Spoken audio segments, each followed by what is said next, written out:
Hello everyone, welcome once again to another case in pregnancy, how to treat certain diseases. So today we'll be talking about megaloblastic anemia. How would we treat megaloblastic anemia in pregnant patients? So let us start the case.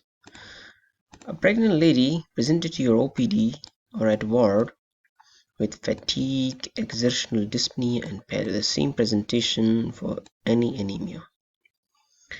But now if the patient has vitamin B12 deficiency, so the patient will have neurological symptoms like numbness, tingling, sensation, paresthesias.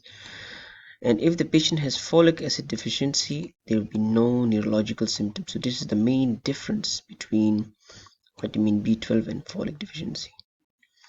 So next step will be doing the CBC, in which it shows the hemoglobin is 10.6, MCV is greater than 100, 105, platelets are reduced, WBCs are reduced. Why it's reduced? Because we know the B12 and folic acid is being required by the rapidly dividing hematopoietic cells. So it includes the RBCs, WBCs, platelets. Mostly it will have a pancytopenia.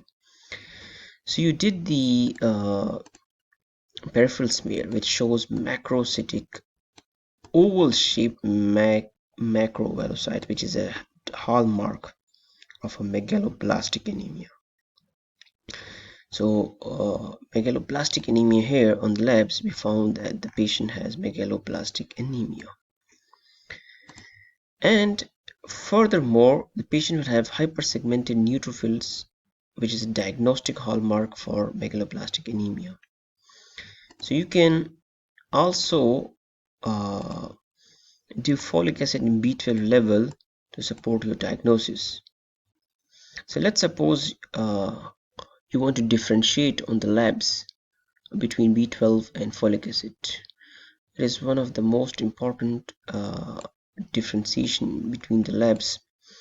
If you have raised MMA levels, methylmalonic acid, it will be B12, and if it is normal, it is folic acid. So remember, in pregnancy, B12 and folic acid are quite important, because certain problems like in fetus and neural tube defects can happen, and the uterus is growing, so it requires B12 and folic acid. If fetus is going to grow, red blood cell mass need to be increased, so we required for further a lot of processes for increasing these red blood cell mass, fetus cells and uterus mass. So required for rapidly dividing cells, folic acid and B12. So now how would you manage certain patient? Because once you diagnose the patient, how would you manage? Diagnosis could be vitamin B12, as I told you, neurological symptoms present, it be B12, and if it's folic acid deficiency, neurological symptoms will be absent. So remember, I'm not going to such details that what are the causes and what is the specific test and what are the different presentations. So I'm just going precisely, so tomorrow if you face such case, you can manage such patient.